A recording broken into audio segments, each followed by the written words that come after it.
So now for our podcast topic, which is 10 tips for working from home with kids in the house. And this is challenging. I want to say that from the very, very beginning. This is not easy. I think the main reason why most people work outside of the house is because it gives you a place to go to. You get in the car, you go and you do your work, and then you come home for family time and home time. And we usually have that separation. And when you start working from home, you no longer have that, okay, I'm going to go get dressed and put on makeup and leave the house and that whole 9 yards. And so the very first tip that I'm going to give you, the very first step is to schedule your day.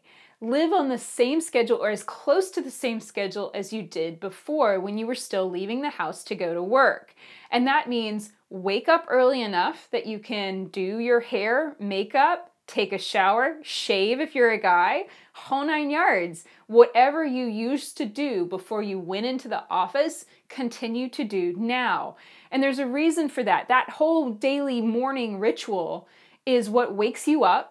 It gets you into the mindset of work.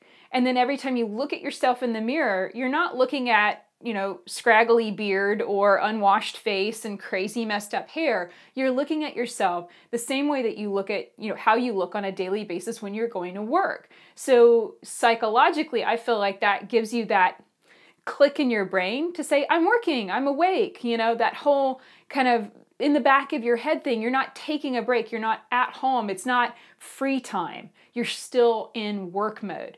So continue to do everything that you do for your morning ritual to just get up and get going. And then schedule your day, meaning, know that you're going to wake up in the morning. You're going to do those things that you normally do. Then you're going to eat breakfast. Then you're going to have, whether it's a little bit of work time, which I would advise, and I'll get into that. That's another tip actually. And then kid time, the normal kid routine. Give them time to wake up, eat some breakfast, get dressed, wash your face, the whole 9 yards that your kids normally do before they get on the bus stop or before you drive them to school. So everything that they normally do, they should still do, have that wake up time.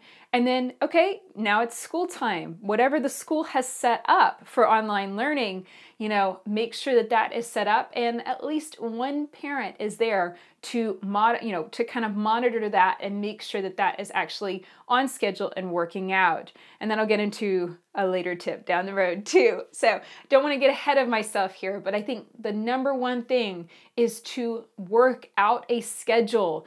If you're not having a schedule, then everything is kind of all trying to happen at once. You've got people interrupting you when you're supposed to be working. You're going to start feeling much more stressed out.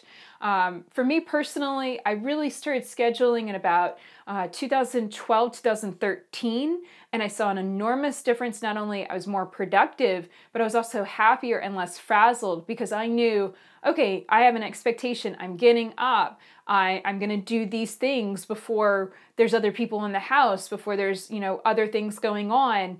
I had an expectation. I was able to get that expectation met. I was feeling less distracted. And all of this stuff might seem like just emotional kind of silly stuff, but it actually will make you feel better. And if you feel like you're in control over your situation, then that's going to make you feel happier and less stressed about the whole situation. Chaos is your number one enemy when it comes to working from home. And chaos can leak in so many different ways. So you want to be organized and structured as much as possible. So this comes into number 2, wake up earlier. I started doing this in, I think, about 2015. I started waking up at 5 o'clock in the morning. And I know that seems really, really early. You might be a night owl, not the type of person that wants to wake up that early, but I promise you, early morning hours are key to getting uninterrupted time, focused time. Your brain can wake up and you can train your brain to wake up earlier versus if you're staying up later and later and later, you're really not getting the best use of your brain. While you might feel like you're doing creative work or good work, most likely you're tired. And the later you stay up, the less likely you are to get a good solid night rest versus going to bed earlier and waking up earlier. I promise you, it's really better to do it that way. So wake up at 5, try and do your normal morning ritual without waking up the whole house. I know that's a struggle, trust me. When I first started doing that, James was young enough where he'd hear me moving around and he'd want to wake up too. And that's the thing, when you start a schedule of waking up earlier, and if you have younger kids, and I'm saying younger as in under 4, you're going to have to figure out, okay, can you be quieter and not wake them up? Or is there a consequence? Basically I'd say anytime, after 4, you should be able to say, go back to bed. Just blanket, go back to bed. It is not your time to be up right now. Go back to bed. And that's what I would do with James. He was old enough at that point where it was just like, no, you're not getting up right now. This is mom's time. This is mom's time to journal. This is mom's time to be quiet. This is mom's time to get work started and have her lists made and plan the whole day. You go back to bed. And that is exactly the tone of voice that I take with James whenever we're having a discussion like that. It is not a bargaining. It is not negotiable. We are not having a fit, a tantrum, a back and forth. No, it is this is a wall. This is my time. And you are going to find yourself back in bed right now. And that's the tone of voice that you need to take with your kids whenever you're putting up those boundaries. And that's what it is. It's a boundary around this new time that you need to work. And this is how you enforce the schedule. You have got to be firm on this is what you need to get everything done. I know waking up early is hard. It'll be hard to kind of get into the mode of that.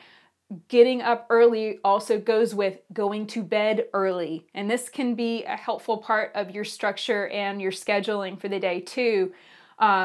Bedtime for kids, 8 o'clock. I know that's going to be hard with the time change and stuff, and it's still light outside, but at least kids in their bedroom at 8 o'clock at night. That means you can be getting ready for bed and doing your nighttime ritual at 8 o'clock and then be in bed, actually inside your bed with the covers on, the whole 9 yards, at 9 o'clock at the latest, and then no screens, no tablets, no reading, actually falling asleep. Aim to be falling asleep about 9:30, because if you continue going to bed late, like 10:30, 11 o'clock at night, and you're getting up at 5 o'clock in the morning, trust me when I say that's not going to last. It's not going to last very long. You're going to get depleted really quickly, and that's not going to work out. And this leads into number 3, and that is you have got to eat. And I would advise eating lots of protein, because when you wake up earlier, you're resetting your digestive system to wake up earlier too.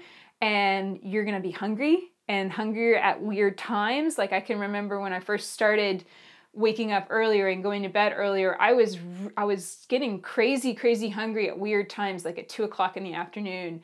And then I was wanting a very early dinner too. So I'd eat at like 2, and then I'd eat again at like 4:35. So just a warning, that can reset your schedule as far as when dinner is happening. Versus when I was growing up, we didn't have air conditioning and had a really hot house. So we would often not cook dinner until like 9 o'clock at night. So it's just total different lifestyles, obviously. And you've just got to figure out, okay, so I'm waking up at 5. That means breakfast should be about 5:30, 6 o'clock, as far as eating something after you've gotten yourself awake, that whole 9 yards, and then breakfast. And I would advise something high protein. I've been doing like breakfast sausage links, and I cook the entire container of them in my air fryer. They cook in like 7 minutes, so super quick. And then I take I eat 3 or 4 of them in a sitting, and I'm totally full from that. I put them all in a glass mason jar in the fridge. I can pull them out and heat up 3 or 4 of them in the toaster oven in about 4 minutes. So I not only have that breakfast that I make, the day I open the entire container, then I have a quick breakfast I can make just anytime, whether it's in the middle of the afternoon or the next morning for breakfast. I've got that. I can grab it, toast it. I've got something to eat quick. And sometimes I'll cook an egg. We have chickens, and so sometimes I'll crack an egg and make an egg too, but most of the time I'm just grabbing that quick protein. And that is fuel. That's what you're going to need. That's what you need to wake up your brain and get going. And if you remember last week's podcast, moms eat first. You've got to take care of yourself first, because you're not only trying to work, which requires brain power, you're also trying to be a good parent, which also requires good brain power. So those two things both, the number one thing is take care of yourself so you don't get depleted in all of this. Getting depleted means you're tired, you're stressed out, you're going to have a much shorter temper and attention span. Everything's going to become harder and harder to do without blowing your top. And I will be completely frank with you guys. I am a shouter. I really am. When I reach my limit, it's like Leah's head's exploding and I just let it loose. So I always try and find, okay, what exactly do I need to do to not blow my top? What structures do I need to set in place to make this less stressful? What do I need to do to stop that explosion from happening? Because, I don't like myself when I get to that point and I know my limits. And if I'm hungry, if I haven't slept well, and if my structure, the schedule of my day is seeming to crumble because of lack of control, that's a triple threat. If everything, chaos is just kind of looming and taking over everything, and I don't feel like I can get my work done, or that I'm being a good parent, or that I'm even being good to myself, that's when it's just like, all right, guys, we got to reset and fix this. And this actually happened just recently in the last week. I'm dealing with not just coronavirus chaos. I'm also dealing with the biggest home renovation of my life because my basement flooded, which is half my house. And so we are also in a construction mode, basically. And half of the house that we would normally be using for the business and stuff is not usable. And so I reached a point where it was like, I can't get my work done. I don't feel like I'm being a good parent. I was hungry. I was tired.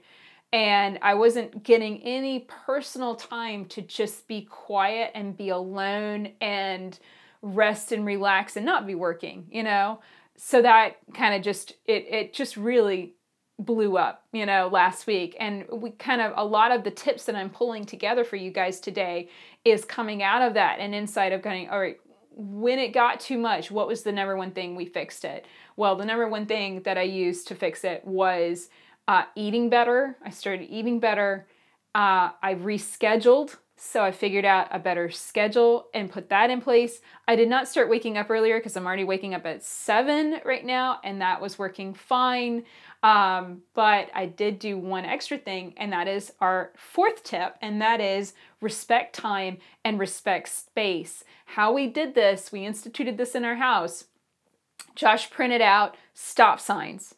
Okay, it's just a stop sign printed on a piece of paper. You can do an octagon, a red octagon on a piece of paper. Print out something, draw a picture, I don't care. Have that printed out. And then have plain paper on the back side. We put that into a plastic baggie, and it is hanging from the doors. So James has one on his bedroom door, we have one on our bedroom door, and one on the office door. So when the stop sign is on the door, that means absolutely no interruptions. This is respecting space. This is respecting time. A lot of times I will flip that sign when I am working on something in the office that I absolutely cannot be interrupted on. Video editing, audio editing, I have to be able to listen and focus. And I can't be interrupted. I can't have people talking around me even, not if they're even talking to me, but if they're talking around me to each other in the room, I can't hear the video. And that makes me crazy because then I have to be re-listening from the parts that I missed. And so, yeah, I've been using that sign now, and that almost instantaneously brought my stress level down. And I think a lot of that had to do with the fact that I just didn't feel like I was able to get my work done, the important work done for the week, unless I was staying up later and later at night when everybody else had quieted down or gone to bed. And that's, again, bad habit to get into because you'll be ending up staying up later and later and later and later, and you'll be crabbier and crabbier throughout the day. It's just a bad habit all around. So instead, set up a system to respect space and respect time in your household. Again, this is a boundary, and you're going to have to train your kids and the other, like your husband or your wife, to respect that sign on the door. it means absolutely no interruption. Not, if you're bleeding to death, you need to go find another parent. If there's an emergency going on, if it's a true emergency, then that person probably already knows about it. The house is burning down. The house is already filled with smoke, right? But I'm talking about the little picky stuff needs to wait. Josh had the sign on the door, and I had 3 things come up at once. And, I think I was also wanting to access the Wi-Fi, and I needed to get in that room, but the sign was on the door. And it was like, normally if the door was just closed, I'd probably still go in there. But because the stop sign was on the door, I was like, no, he needs his time in there. He needs his time to work and get that focused, concentrated work done. That is absolutely something I'm going to respect. I'm not going to go barging in there anyway. I'm going to wait until he comes out, flips the sign over, and we can talk about it. And did I absolutely need to set that up or have that Wi-Fi access or whatever it was right that second? No, I was able to find 3 other things I could do at that moment. So it's losing that sense of impatience. Like, I want it now, and it's figuring out of like, okay, I respect that person needs some alone time. I'm going to give that to them. You know what? Hey, while they're having that alone time, I'm going to go eat and refuel myself. Even James has been using his sign on his door, although I kind of have had to set a few limits with that, because when he, it's like, all right, kid, middle of the afternoon, 2 hours plus, he was trying to get out of yard work.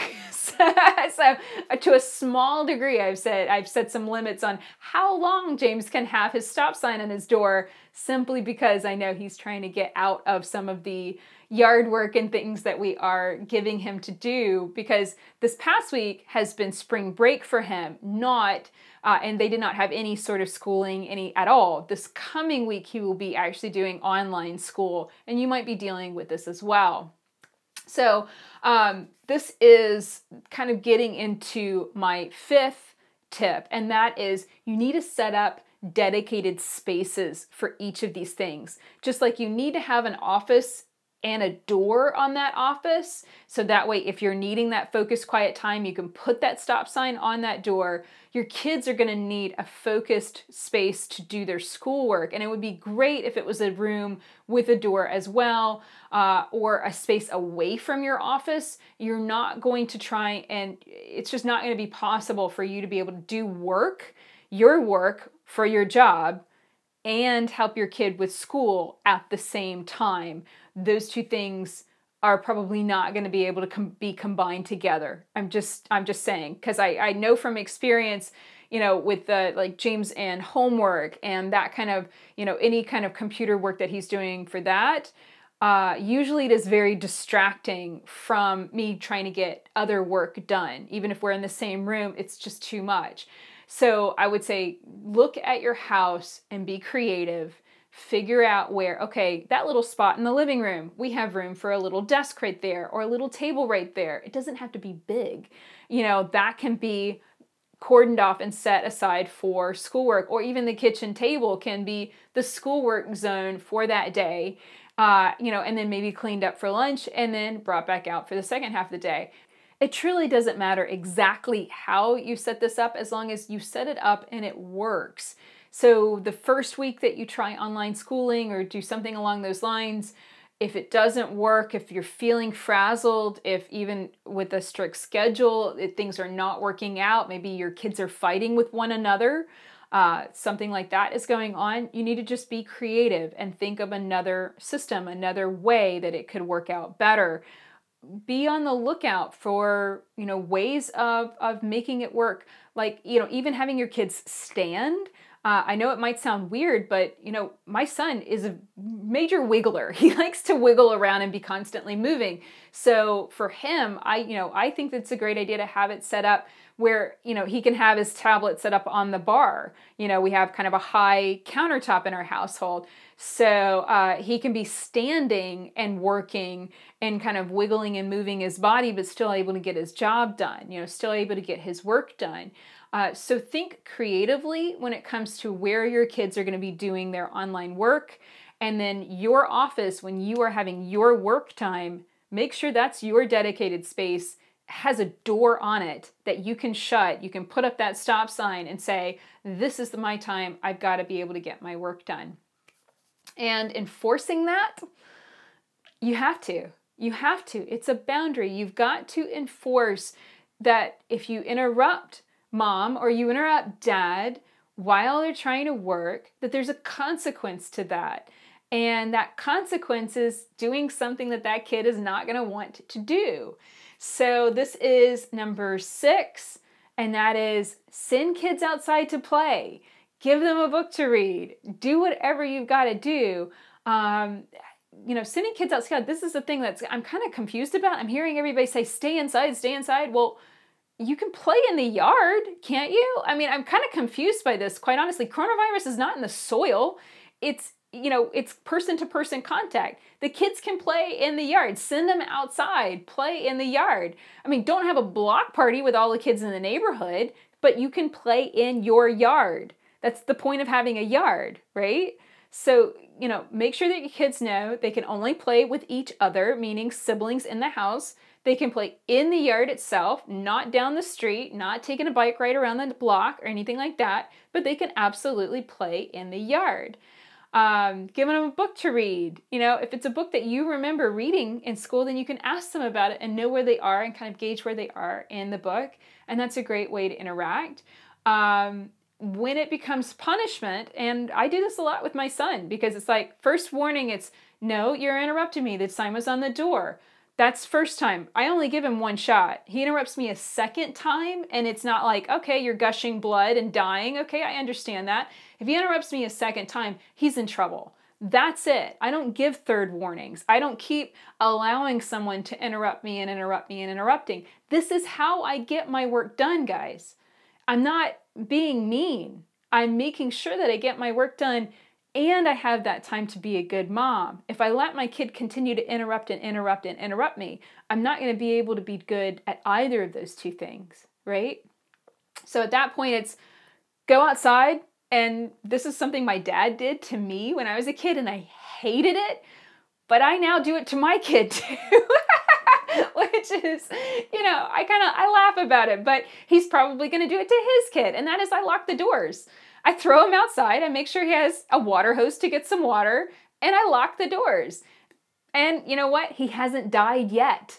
Kid's 13. He's perfectly fine. I mean, this whole terror of everything outside hurting our children, it's ridiculous. My dad would do this. He worked third shift when I was growing up, and we had 3 little girls that we were constantly bickering and fighting. And one day, he just got so tired of it. He said, all of you guys go outside. We all went outside. He locked the door on us. It was like, nope, you're not coming back in all day. And we didn't get to come back inside until like 5 o'clock that evening. And, it was a situation where we were keeping him up and misbehaving. And I'll promise you this, we didn't do that again that month, at least, So, it is being tough, but it is also setting a boundary that a kid will remember, right? Lately, James has been hauling dirt because we're landscaping and shifting the water flow so that way we don't get this water issue in our basement again. So he's been hauling dirt. When he really gets into it, then he has to rake leaves. I've got bunnies, I've got chickens, so bunny chores, chicken chores, that kind of stuff kind of comes in. And then bad attitudes too. That can affect everybody. If you've got one member of the family, and kid especially, that's just mouthing off, and I've now got a teenager on my hands, if he's mouthing off and just being surly, it's like, go rake leaves. I'm not dealing with you. I'm just not, turn it around. And we often say, change the channel. And he's like, I'm not a television. And I always have to laugh because it's like, but I mean, change the channel. You've got a bad channel on right now. Change the channel and act differently. And, usually the sunshine and the raking leaves or the, hauling bunny poo or something in that will help him change that channel and turn it around and not have such a bad attitude. And I think that all of these options, reading a book, go outside and play. If you can't go outside and play, then here's some chores to do. Hauling dirt, hauling mulch, planting some plants, any of those things kids can absolutely do and they don't need supervision to do them, or they shouldn't, right? The thing that I'm going to say is number 7. I think we're on 7. Do not give your kid a screen unless it's actually required for schooling. And I know that this might be annoying or controversial. I don't know. But I work online. This is what I do for a living. But I absolutely refuse to give my kid a computer of his own or a tablet of his own. In fact, actually, when he got sent home with his school tablet, I sent it right back the next day because I hadn't been getting the school emails to know that this was what was coming. So I don't think that handing a kid a tablet or a gaming device or a phone is in any way good for them. It is creating an addiction to dopamine that is extremely, extremely bad for them. Plus, we don't even know how looking at this stuff is messing with how their brain develops, because we got to remember, kids are growing, their brain is not fully developed yet. And looking at the screens and how they just suck you in and turn you into a zombie, I think it's all bad. And it was when James was about 8 that we just cut out all gaming. He had a Game Boy, took it away. I will never buy him a phone. He knows that already. And as far as tablets and stuff go, it's like only the minimum that is required for him to do this schoolwork. That's it. The main reason why I advise this is because it is so dangerous and it is such an easy habit to get into, to hand your kid that tablet, to hand your kid that screen or that phone and let them go play video games. And they will. And they will be entertained for hours and hours and hours. And they will have learned nothing. They will not have gained better control over their bodies. They will not have gained any hand, motor, finger skills at all. And they will still have all those same things that were annoying you tomorrow as they did today. And they will know, oh, if I push it that far with mom, she's just going to hand me that tablet so then I can get and do what I want. It's very bad. It's a bad habit all the way around. Simon Sinek in his book, Leaders Eat Last, has a whole ending section on, millennials and handing your kid a tablet and how destructive it is. And basically this was his quote. He said, it would be better to give your kid up for adoption, less destructive to their brain, is specifically what he was meaning. It would be less destructive to your kid's brain to give your kid up for adoption than to give them a tablet or a cell phone, because the addiction that comes from social media and gaming is that bad. So just let that sink in a little bit. I personally struggled with gaming addiction. I was addicted to a really stupid game on a tablet. It gave you rewards for checking in. It gave you rewards for doing certain things in certain times, certain days. And it was really scary because I gamed my whole life, right? And I thought I understood gaming. But I realized at that point that I had absolutely no idea about the new generation of games coming out for cell phones and tablets. These games are quite literally, I'm not kidding when I say, they are engineered to be addictive.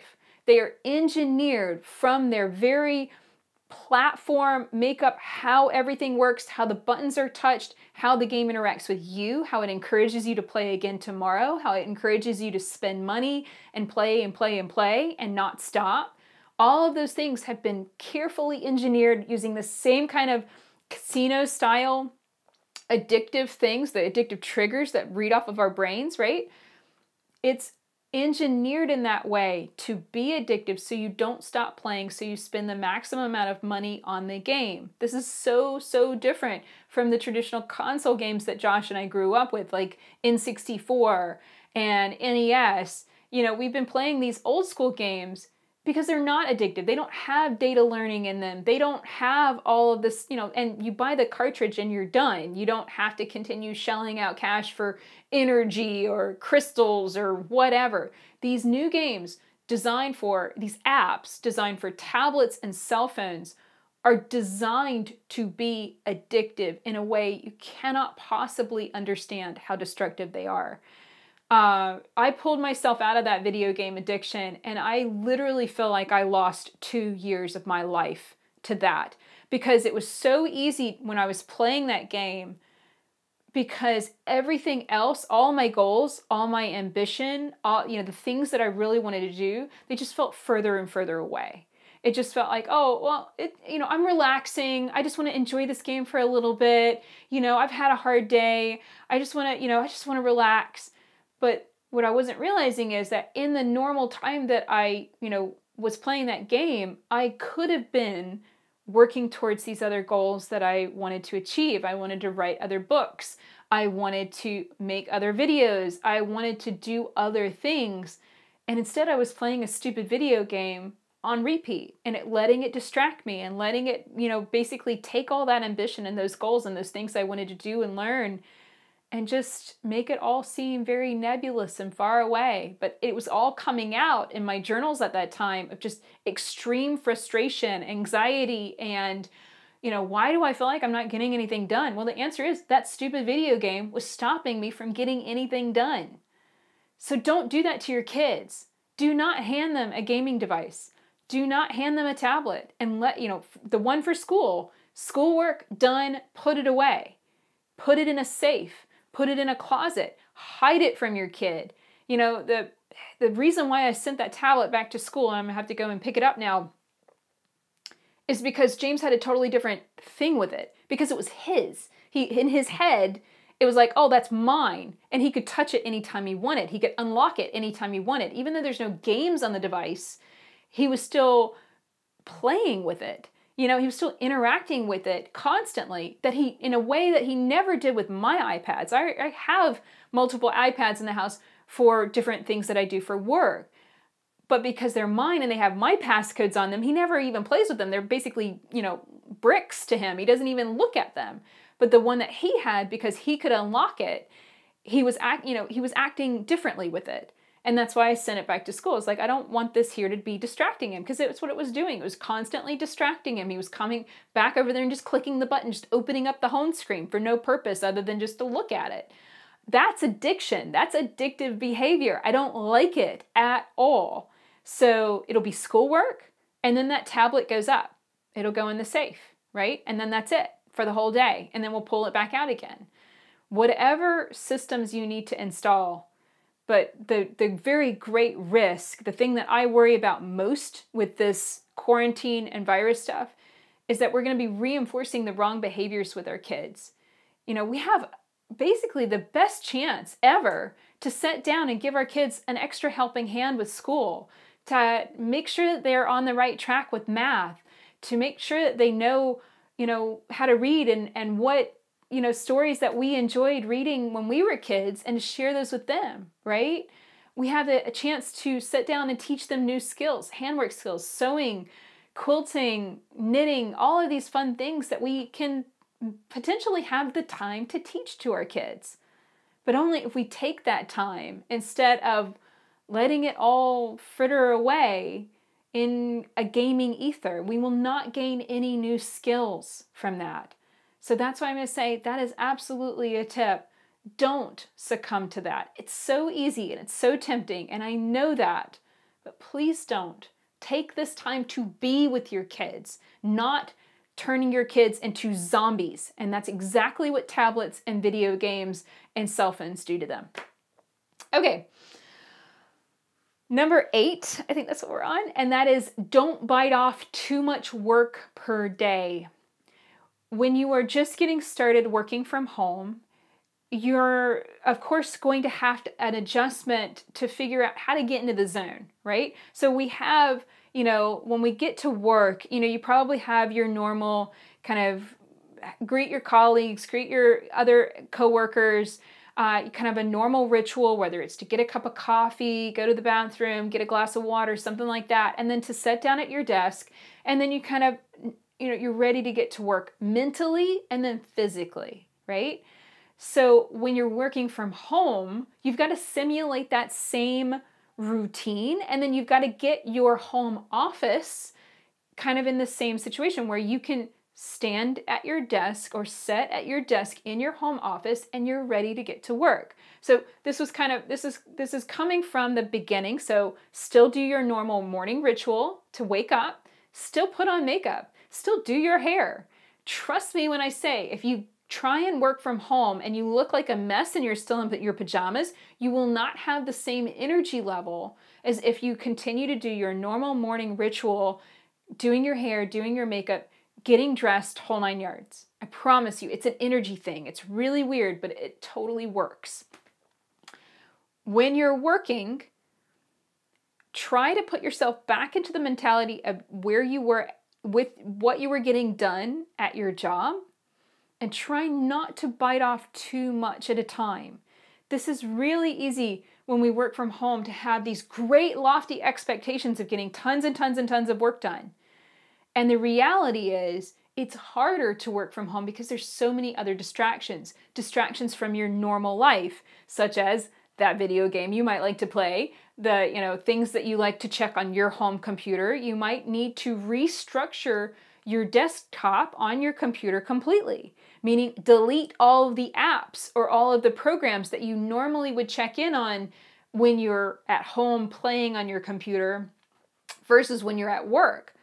I would go ahead and say, if you have any MMOs, that's World of Warcraft, EverQuest is very old. That's at college. That was a game in college. I don't even think that people play that anymore. Fortnite, I think, is one. I mean, I'm so out of that whole thing because of the video game addiction that I struggled with. But I would say any MMOs that you've got on your computer, you need to delete them, because it's going to become way too tempting to jump on those and play versus getting your work done. You need to make your home computer now look as close to your work computer as it possibly can be. And that means removing everything that's not work related. Get everything off your desk that's not work related. Basically clear and clean your office so it is as much like your office at work as possible. And when then you sit down to work, it's going to be that much easier to feel like you're working and get back into that zone. And it is a zone. It's a mental zone of getting work done. And then don't try and get the whole project done today. Think about how you pace yourself at work. You're going to have to pace yourself the same way. Break everything up into small sections and stop with each section. The biggest key with this is you want to get back into the zone, and then you also want to know how much work you can do, because you're probably not going to be as productive working from home, at least in the beginning, until you build that set of skills and muscles. I mean, I can say now I'm more efficient working from home, but I've been doing this for 11 years. So I have systems in place, and this is my habit, and it's a well-oiled machine. But if I was just, I'm remembering back to those very first starting months and years, and it was rough. It was tough to get stuff done and to even know what I could get done and even have a gauge on that, because a lot of it was though, I wasn't living on a schedule. I wasn't eating well. I wasn't doing hair and makeup and taking good care of myself. So it's like I look back on those early days and I know I didn't have any of the right habits built. And that's what this is, guys. Most of this list is habits, little things that build into a whole. And you have to start from the ground up. So don't expect amazing volumes of work. Don't bite off more than you can chew. Just simply work to get the work done that you can get done efficiently. If someone is waiting on you to get your work done so that way they can take that piece and do something else with it, then try and work as efficiently to support that other person. If you're waiting on someone else to get you stuff, then obviously, try and do something else that you can do. That kind of bottleneck is something you've got to really watch out for, and make sure that you're working well with your whole team. So now that you understand about how much work you can get done, you'll have a better sense of clarity. You won't feel so much pressure to get tons and tons of work done. It might not actually be possible, at least in the very, very beginning. But number 9, I think, is the most important, and that is you need to also respect your family time. You have your work time. You get up early, you get as much done as you can, right?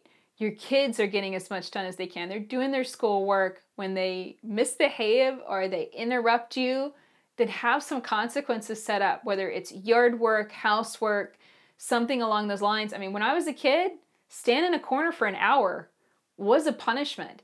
Go outside and break bricks with a sledgehammer. That was a punishment. You know, the alternative was getting a really painful spanking. So I would happily took one or the other, right? I do believe in consequences for actions for kids. But after work is over, you need to have time to hang out together as a family. I always need a little bit of cool down time personally. I get so involved in work and I'm carrying it with me. Maybe I'm still focused on something. Maybe the video didn't go as well as I wanted it to. I'm still thinking and munching on it. Maybe I want to shoot something else and clarify it. I have to have about 20 minutes or so of time just to put all that away mentally in order to even be able to see the people in front of me. It's just how I work. Usually I have that time from about 3:30 to 4. That was the time that Josh would go or I would go and pick up James from the bus stop and then come home, and then we'd all have family time from about 4 until James went to karate, and then dinner time and the evening time, that kind of stuff. That was all family time. So now I'm still trying to maintain that family time. So at about 3:30, 4 o'clock, I stop and I give myself that 30-minute break. You know, whether it's reading a book for a little while, doing some journaling, taking a bath, a quick bath in the middle of the day. I know that sounds weird, but it can work. You need to reset. You need to close the door on work and not work all day, not work into the evening. It's not sustainable. You need a break too. Even though you're working from home, that doesn't mean 24/7 work. That means you have your work day and then you stop and then you spend time with your family just like normal. I get this wrong for a few years. I can say it's really easy to get into this habit too, and that's working too much, too long hours, and it stops you from enjoying what you're doing, what you're making the money for. It stops you from really appreciating the people that you're earning the money to support too. So take that 30 minutes for yourself just to recharge your batteries, have a snack, eat something. Yeah, most of my tips have something to do with food. I do think it's important. When you're depleted, you simply can't be your best self. And then have some family time, play a board game, play a game outside, go outside and take a bike ride. Just don't interact with other people, stick with your family unit and you'll be fine. I think the biggest thing is just, it's wrapping your head around the mentality that you and the people closest to you living within your household, you guys can do anything you want together as a group. You can get in the car and go on a car ride, drive around. Just don't go hang out in a block party of 50 other people, right?